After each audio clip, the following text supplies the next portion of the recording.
베드로는 자신이 전하는 예수님에 관한 모든 것이 사람에게 기쁨이 된다라고 하는 그런 이야기를 했지요. 그러면서 왜 우리 사람들에게 예수님에 관한 이야기가 기쁨이 되느냐? 이 이야기가 예수님 때문에 죄인이 되속하는 은혜를 우리가 얻게 되었고, 또 거듭남 또한 하나님 말씀 안에서 우리가 거듭나게 되었기 때문에 그것이 우리에게는 기쁨이 되고, 그 기쁨이 된다라고 하는 것을 복음이다, 그렇게 이야기를 했습니다. 오늘 소아시아 그리스도인들이 그 복음을 들었지요. 기쁜 소식이 들었어요. 예수님에 관한 이야기를 들었습니다. 살아있는 하나님의 말씀을 또 경험했습니다. 결국 그런 모든 영적인 은혜로 인해서 소아시아 그리스도인들이 거짓이 없이 형제를 사랑할 수가 있게 되었다라고 하는 것을 베드로가 칭찬했던 것이 지난 본문의 내용입니다. 하나님의 말씀은 그 자체가 능력입니다. 하나님의 말씀이 더하지도 뺄 필요도 없습니다. 그냥 그 말씀 그 하나하나가 능력이죠. 하지만 그 능력이 나타나는 것은 그 말씀을 믿고 그 믿음을 기반으로 살아내는 우리 그리스도인 때문입니다. 다시 말해서 하나님 말씀이 능력 있다라고 하는 것을 세상의 사람들은 모른단 말입니다. 근데 그 믿음이, 우리의 믿음의 삶을 통해서 그들이 알게 된다는 거죠. 결국 말씀의 자체는 능력이 있으나 이 능력이 있음을 알게 되는 것은 우리 때문이라는 거예요. 우리가 그리 살아내야 한다는 거죠. 하나님을 인정하지 않는 사람에게 하나님 말씀이라고 하는 것은 그저 단지 어느 다른 책들이나 다르지 않습니다. 그냥 조금 훌륭한 어떤 교훈이나 격언이나 아니면 소설 같은 이야기들, 아니면 유인전 같은 그런 이야기로밖에는 들려지지 않습니다. 하지만 지난 본문에서도 베드로가 강조했듯이 믿음으로 고백하는 그리스도인에게는 하나님의 말씀이 살아있고 생명력이 있다라고 했지. 바울도 데살로니가 교인들에게 전하는 말 중에도 이렇게 고백합니다. 데살로니가서 2장 13절에 이러므로 우리가 하나님께 끊임없이 감사함은 너희가 우리에게 들은 바 하나님의 말씀을 받을 때에 사람의 말로 받지 아니하고 하나님의 말씀으로 받음이니 진실로 그러하도다. 이 말씀이 또한 너희 믿는 자 가운데서 역사하느니라 했습니다. 데살로니가 교인들이 바울에게 듣는 하나님의 말씀을 사람의 말로 듣지 아니하고 하나님의 말씀으로 받으니 그 말씀이 받는 그들 안에서 역사했다라는 겁니다. 베드로의 편지를 받은 소아시아 그리스도인들 역시 베드로로 인해서 복음을 받아들였고 그 복음으로 받아들인 그 복음을 믿었지요. 그 믿음 안에서 하나님의 말씀이 살아있다는 것을, 그 믿음 안에서 말씀을 받아들일 때에 그 안에서 역사한다라고 하는 것을 그들 모두가 경험을 했습니다. 그래서 소아시아 그리스도인들이 핍박 중에서도 순수한 믿음을 가질 수 있었고 거짓이 없는 형제 사랑을 할 수가 있었다라고 하는 걸 우리는 알 수가 있습니다. 하나님의 말씀이 살아있고 영원하다라고 하는 걸 강조한 베드로는 오늘 본문에는 말씀에 관하여 조금 더 적극적인 신앙의 태도를 요구합니다. 어떻게 우리에게 요구하느냐? 오늘 본문 2절입니다. 우리가 한번 2절을 같이 한번 읽어보도록 하겠습니다. 같이 읽습니다. 갓난아기들 같이 순전하고 신령한 젖을 사모하라. 이는 그로 말미암아 너희로 구원에 이르도록 자라게 하려 함이라. 아멘. 베드로는 하나님 말씀을 순전하고 신령하다라고 말했습니다. 근데 이 순전하고 신령하다라고 하는 말은 깨끗하다는 말입니다. 속임수가 없다라는 말의 의미입니다. 그리고 순수하고 깨끗하고 이 순결한 하나님 말씀을 마치 갓난아기가 젖을 간절히 원하는 것처럼 사모하라 라고 그렇게 말합니다. 갓난아이에게 젖이라는 건 생명이잖아요. 사모하라 그랬어요. 물론 이 사모한다라고 하는 말에는 우리가 잘 아는 것처럼 간절한 의미이지요. 뭔가 원함이 크다는 거지요. 열망이 가득하다라는 말이지요. 그런데 또 다른 의미가 있습니다. 이 사모한다라고 사모하라라고 하는 말 아래는 그런 간절함뿐만 아니라 남녀가 사랑에 빠지듯이 말씀과 사랑에 빠져라라는 말이 의미가 있어요. 말씀과 사랑에 빠져라. 그게 사모함이라는 거예요. 그게 진짜 하나님 말씀을 사모한다라는 말의 의미라는 겁니다. 신앙생활의 모습이 항상 바르고 건강하다고 할 수는 없지 않습니까? 오늘 참 저는 두 분의 간증을 들으며 얼마나 부끄러운지 모릅니다. 참 얼마나 세상과 싸우며 이겨내고 견디고 그래서 세상을 담대하게 살아내는 우리 제들의 모습과는 반대로 참 무능하고 이토록 믿음이 없고 이토록 나약한가라는 생각을 저 자신을 향해 해봅니다. 참 여러분의 믿음만도 못한 그런 부끄러움이 제게 있어요. 사랑에 빠지는, 말씀과 사랑에 빠진 여러분에 비하면 참 저는 아무것도 아닌 것 같아요. 오늘 우리의 신앙의 삶이 누구도 원하지 않지만 때로는 영적인 문제가 만나잖아요. 저에게도 그렇고 여러분에게도 그렇고 물론 그 이유야 많겠지요. 뭐 이런저런 갖가지 이유 때문에 어려움을 만나겠지만 그 중에 우리가 하나를 찾는다고 한다면 우리가 말씀을 대하는 태도에서 그런 모습을 찾아볼 수가 있다는 겁니다. 말씀을 대한 갈급함이 부족해지고 말씀의 중요함과 순종함의 태도가 희미해지게 될 때 신앙의 삶에 찾아오는 시험과 유혹에 무너지기 쉽다라는 거예요. 그래서 베드로는 말씀을 대하는 태도를 마치 갓난아기의 모습에 비유했습니다. 갓난아기가 뭡니까? 보호가 절대적으로 필요하죠. 뿐만 아니라 영양분 또한 가장 필요할 때인 것처럼 남녀의 사랑이 깊어질 때 위기를 이겨낼 수 있듯이 그리스도인이 하나님 말씀을 대하는 이 영적인 상태가 항상 사모함에 있어야 한다라는 겁니다. 말씀과 사랑에 깊이 빠져 있으라라는 거예요. 그리스도인이 신앙의 삶을 살아냄에 있어서 가장 주의해야 할 신앙의 태도 중에 하나가 우리 스스로가 성장했다고 생각하는 거예요. 아, 내가 많이 컸구나. 내가 많이 성장했구나 하는 생각. 그게 왜 그럴까? 우리가 생각해 보면 그것이 물론 우리 자신을 위로하고 격려할 수도 있지만 그것 때문에 우리의 신앙을 더 앞으로 나감에 있어서 발목을 붙잡는 경우들이 참 많기 때문에 뿐만 아니라 배우고 알고 있는 말씀만으로 신앙생활을 잘하고 있는 것 같은 그런 착각이 머릿속에 기억나는 말씀들이 참 많지요. 배운 것들이 생각나고 떠오르는 말씀들이 참 많아요. 그래서 신앙생활을 살다 보면은 그 말씀 때문에 용기도 얻고 힘을 얻기도 하지만 그냥 거기서 멈춰버리는 경우도 있다라는 거예요. 왜? 알고 있으니까. 말씀의 의미를 자기 생각에 가두려고 하는 그런 태도들. 이 말씀은 또 이런 거지 뭐. 뭐 별게 있겠어. 다 이런 거야.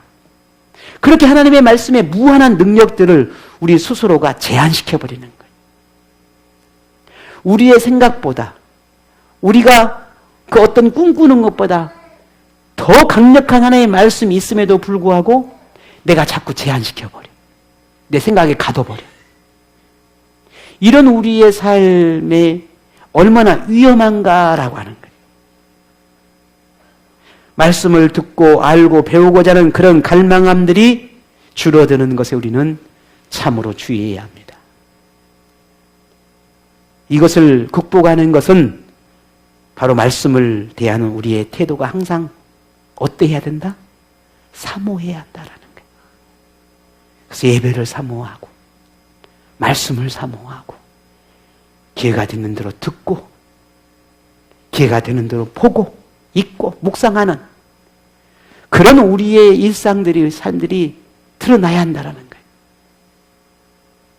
그래야만 비로소 우리는 신앙의 삶을 조금이나마 세상의 유혹과 우리가 원치 않는 그런 많은 환경 속에서 이겨낼 수 있는 그런 지혜도 생기게 된다는 거죠.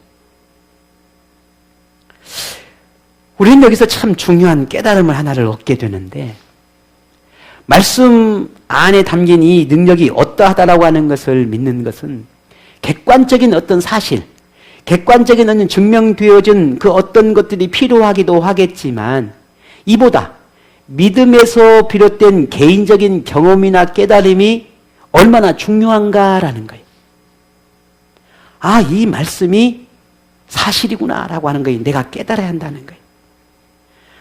아무리 우리 한주 집사님이 말씀을 깨닫고 이 말씀은 이러한 것입니다 라고 아무리 이야기를 해도 그 말씀이 내 가슴에 새겨지지 않는 것은 그 말씀이 능력이 없어서가 아니라 그 말씀 믿는 믿음의 마음이 내가 그 말씀을 내 가슴에 담지 못하기 때문이죠. 경험해 본 적이 없거든요. 그 살아계신 하나님 말씀을 내가 깊이 깨달아 본 적이 없거든요. 어쩌면 이번 제자훈련 모두 나올 분들이 그 깨달음이 있었기 때문에 오늘 고백할 수 있고 하나님 앞에 감사할 수 있었을 겁니다. 배워도 알지 못하고 가르침을 받아도 깨닫지 못한다면 어떻게 하나님 말씀이 감사로 느껴지고 하나님의 사랑이 크게 다가오겠습니까? 그럴 수 없거든요. 아무리 단에서 하나님 말씀을 외쳐도 그 말씀이 내 가슴에 새겨지지 않는다면, 그 말씀이 진실임을 삶에서 느껴지고 경험하고 바라보고 깨달아지지 않는다면 그리스도인이나 비그리스도인이나 뭐가 다르겠냐는 거예요. 다를 게 없는 겁니다. 하나님의 말씀의 중요함을 우리 성경에 보게 되면 많은 이들이 그 깨달음을 우리에게 전하고 있지요. 그 중에 삶에서 누구보다 삶에서 가장 강력하게 경험했던 이 다윗이라고 하는 사람이 오늘 우리에게 이렇게 전합니다. 시편 119편 92절에 주의 법이 나의 즐거움이 되지 아니하였더라면 내가 내 고난 중에 멸망하였으리다 했어요. 하나님의 말씀이 내 삶 가운데 내가 경험하지 못했더라면 내가 고난을 만났을 때 나는 멸망했을 거라는 거예요. 근데 이걸 뒤집어 보면 뭐예요? 내가 세상 속의 고난을 이겨낼 수 있었던 것은 하나님이 내 안에 그 말씀이 내게 얼마나 귀하고 소중한지를 내가 알았기 때문입니다 라는 거예요.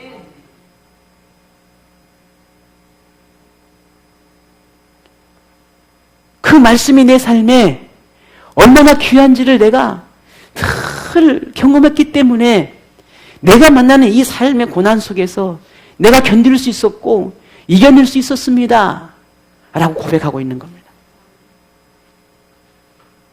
베드로가 소아시아 그리스도인과 현재 우리에게 이토록 하나님의 말씀과 사랑에 빠지라 할 정도로 중요하게 말하는 것은 결국 신앙의 삶을 살아내는데 수많은 위기가 찾아오고 고난과 시련을 만날 때 승리할 수 있는 비결이 이 말씀에 있다라고 하는 것을 우리에게 알고자 합니다. 이것이 진실하다라고 하는 걸 우리는 어떻게 합니까? 오늘 성경에 나오는 소아시아 그리스도인들과 또 우리의 믿음의 수많은 선배들 뿐만 아니라 우리 자신들도 삶에서 경험한 바 아니겠습니까? 그러니 우리가 부족하지만 뭐 아는 것도 별로 없지만 그래도 그 말씀 하나를 붙들고 또 힘을 얻는 게 아니겠습니까? 저 역시도 마찬가지고 여러분도 그래야 할 것입니다. 자, 그러면 우리가 이토록 말씀을 붙드는 삶, 말씀을 사모하는 삶, 말씀과 사랑에 빠져야 할 만큼 중요하게 여기는 이 삶이 되어야 하는 도대체 그 이유가 뭘까? 우리는 왜 그렇게 말씀에 푹 빠져 살아야 할까라는 거예요. 그 이유를 우리 조금 전에 읽었지요. 2장 2절에 보게 되면 이렇게 말합니다. 이는 사모하라 해놓고 이는 뭐라고 말합니까? 그로 말미암아 너희로 무엇에? 구원에 이르도록 어떻게 한다고요? 자라게 하려 함이라 했습니다. 다시 말해서 이토록 우리가 말씀과 사랑에 빠져야 할 이유는 내가 그 말씀 때문에 나의 구원이, 내 믿음이 자라게 하기 때문에 그러하다라는 거예요. 이걸 다시 한번 또 뒤집어 봅시다. 내가 말씀을 듣는 것이 게을러지고 또 말씀을 사모함이 없다면 우리는 어떻게 된다는 거예요? 구원이 자라지 않는다는 거죠. 더 솔직하게 말하면 구원에 이를 수가 없다라는 거예요. 우리의 믿음이 자랄 수가 없다라는 거예요. 오늘 조금 전에 우리가 읽었던 이 본문처럼 베드로는 이미 우리가 예수님을 믿었으니까 나는 구원받았습니다. 당신은 구원받았습니다. 라고 결론적인 그런 말보다는 마치 미완성적인 그런 표현을 우리에게 썼어요.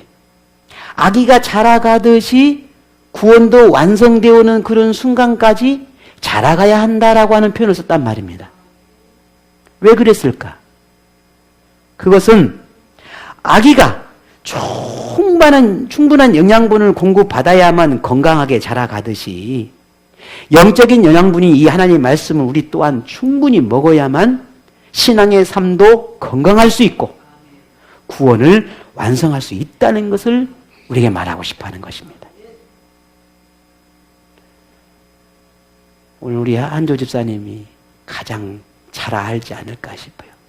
우리 지한이가 왜 이렇게 컸는지. 그냥 정말, 이게, 그 비결이 뭐예요 도대체? 나도 늦둥이라도 어떻게 한번, 뭐겠어요? 그만큼 우리 아이가 우리 엄마의 젖을 사모하고 많이 먹고 그러니까 건강하는 거예요. 다른 게 뭐 있어요? 그 아이가 무슨 불고기를 먹을 거요? 아니면 무슨 좋다는 보신탕을 먹을 거요? 아이고, 이런 말 하면 안 되는데요? 네. 다른 게 뭐 있냐고요? 신앙의 성장은 시간이 지나면 그냥 자연스럽게 자라는 게 아닙니다. 10년, 20년 교회에 다닌다고 해서 신앙이 자라는 게 아니라고요. 여러분 다 경험하셨죠? 웬만한 분들, 우리 교우분들 중에서 1, 20년 다 신앙 하신 분들이잖아요. 만약에 그 뒷날 한번 가만히 돌아보세요. 내 신앙의 성장이 언제 일어났는지. 여러분이 말씀에 사모함이 있을 때라고 하는 걸 절대로 부정할 수가 없을 거예요. 예배에 사모함이 있을 때 네 신앙이 성장했다는 걸 여러분 절대 부정할 수 없을 거예요. 결국은 뭐냐? 신앙의 성장이라고 하는 것은 우리가 자라가야 한다라는 거예요. 구원의 방법, 또 구원을 주시는 것은 누구예요? 하나님이시에요. 우리가 신앙을 잘 자라게 하시는 분도 하나님이세요. 그런데 구원이 내 신앙에 자라도록, 구원이 자라도록, 구원을 완성되기까지 영양분을 공급받기 위한 영적인 노력은 누가 해야 되는 거예요? 내가 해야 되는 거예요. 그 영적인 노력은 내게 맡겨준, 오늘 우리에게 맡겨준 책임이고 의무입니다. 갓난아이가 충분한 영양분을 먹고 건강하게 자라가는 것이 너무 당연한 거예요. 또 그렇게 먹으면 쑥쑥 커요. 이처럼 우리 신앙도 마찬가지예요. 내 신앙이 건강하게 잘 자라가기 위해서는 다른 게 아니에요. 말씀을 맛있게 먹는 거예요. 열심히 먹는 거예요. 그래서 성경이 자라가는 것이, 신앙이 자라가는 거예요. 이것이 성경의 가르침입니다. 말씀을 골라 먹고 나쁘고 좋고 나쁘고 또 자의적으로 판단하고 선택하고 그래서 내가 듣고 싶은 건 듣고 그러지 않는 건 듣지 않고 그러게 되면 어떻게 됩니까? 반드시 영적인 문제가 나타날 수밖에 없어요. 그것을 가장 잘 보여주는 예가 고린도 교회였습니다. 고린도 전후서를 보면 여러분 충분히 이해할 수 있어요. 고린도 교회 안에 바울, 아볼로, 베드로, 그리스도라고 하는 이 네 분파가 있었어요. 파가 있었단 말입니다. 그래서 이 네 분파를 자신들이 좋아하는 그 파를 따르고 그 분파를 따르며 그들이 전하는 말을 좋아하고 그들이 전하는 말만 옳다 하고 다른 사람이 전하는 말들은 다 무시하고 듣지 않으려고 하고 그런 태도들이 이 교회 안에 있었단 말입니다. 결국 고린도 교회는 어떻게 듣느냐? 겉으로는 하나님 말씀을 사모하는 것 같았어요. 근데 내가 좋아하는 사람에게만 들으려고 하고 내가 듣고 싶은 말씀을 들으려 하니 결국 그들은 뭡니까? 말씀을 사모하는 것처럼 보였을는지는 모르나 결국 그 말씀이 순전하고 신령한 것으로 먹지 못하니 영적인 문제가 생기게 되고 영적으로 침체하게 되고 안에 교회 안은 다툼이 일어나고 갈등이 일어나고 분쟁이 끊임없이 일어나게 되었습니다. 복음을 주시는 분, 믿음을 주시는 분, 신앙의 삶을 살아내는 데 필요한 것을 채워주시고 도와주시는 분은 분명 하나님이십니다. 하나님은 구원에 필요한 최고의 말씀을 우리에게 주셨습니다. 그러면 우리는 그 말씀을 맛있게 먹고 건강하게 자라도록 해야 한단 말입니다. 엄마의 젖을 맛있게 먹지 못하고 자꾸 젖을 밀어내거나 뱉어낸다면 아이는 건강할 수가 없겠지요. 우리에게 허락된 하나님의 말씀은 구원에 이르게 하는 유일한 최고의 말씀이라는 걸 우리는 너무 잘 알고 있지요. 믿고 있단 말입니다. 그러니 오늘 이 순간 지금도 여러분 말씀을 맛있게 드시고 그래서 건강하게 성장하고 성숙할 수 있는 은혜가 오늘 모두에게 있기를 축복합니다. 아무리 좋은 영양분이라 할지라도 딱 한 번 먹으면 평생 내 건강이 보장받을 수 있는 건 아니잖아요. 그렇죠? 혹시 그런 방법이나 그런 거 있으면 저도 좀 주세요. 나도 좀 그래 보게. 없어요, 그런데. 세상에는 그런 게 없어요. 영적인 삶을 위해서도 마찬가지입니다. 순전하고 신령한 하나님의 말씀을 한순간에 먹었다고 해서 오늘 맛있게 먹었다고 해서 평생 내 영적인 보장받을 수 있느냐? 아니라는 말이에요. 평생 하나님 말씀을 받아야 돼요. 하나님 부르신 그 순간까지. 아이에게 매일매일 젖이 필요하듯 우리 그리스도인들은 매일매일 하나님의 말씀이 필요하다는 말입니다. 그래서 우리는 말씀과 사랑에 빠져야 하는 겁니다. 왜 사랑에 빠지면 매일 보고 싶거든요. 알고 싶고 궁금해지거든요. 그래야만 말씀을 더 좋아하게 되고 더 듣고 싶고 읽고 싶고 알고 싶을 테니 말입니다. 이것은 우리 그리스도의 몫이라는 걸 우린 잊지 않아야 하겠습니다. 우리 중에는 어쩌면 여기까지 말씀을 듣는 중에 의문을 가질 분도 있을는지 모릅니다. 나는 매일 말씀을 잘 먹고 있고 그래서 내 나름대로 말씀을 사모함을 가지고 예배도 임하고 들을 때마다 말씀에 그런 깨달음도 있고 내 삶 속에서 늘 말씀을 듣고 있고 묵상하는 일들을 내 나름 열심히 노력하고 최선을 다하고 삶을 살아가고 그렇게 하나님이 기뻐하는 삶, 영적인 삶, 하나님이 원하시는 그런 삶을 살려고 성실하게 살아내고 있는데 왜 나는 이렇게 늘 어려움이 다가오고 힘듦이 다가오고 이렇게 참 마음에 많은 시련들이 찾아오는 걸까? 그 이유가 뭘까? 물론 뭐 여러 가지 많은 이유가 있겠지요. 오늘 소아시아 그리스도인을 향해서 베드로가 말하는 겁니다. 이들 역시도 마찬가지였어요. 말씀을 우리보다 더 사모하고 갈급해하고 말씀을 붙들고 죽음 앞에 영적인 싸움을 싸우고 그런데도 수많은 고단이 끊이지 않게 일어나고 시련과 아픔이 눈물 날 일이 많고 힘듦과 고단한 삶들이 끊이지 않게 일어나는 거예요. 우리도 그렇잖아요. 그럴 때마다 얼마나 마음에 고민과 갈등이 생깁니까? 하나님, 내가 하나님 정말 성실하게 믿음으로 살아보려고 하고 어떻게든지 내가 이 말씀으로 이겨보려고 하고 내가 고민이 찾아오고 갈등이 찾아올 때면 어떻게든지 하나님 말씀에서 지혜를 얻어 그 말씀대로 살아보려고 하는데 왜 우리 내 삶은 이토록 고단할까요? 찾아올 수 있잖아요.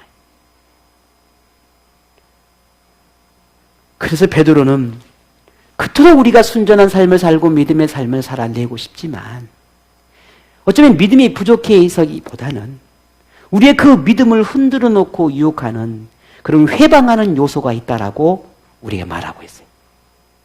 그 회방하는, 우리의 믿음의 삶을 회방하는 요소, 방해하는 요소가 뭐냐? 그것을 오늘 본문의 베드로는 이렇게 이야기하고 있어요. 볼까요?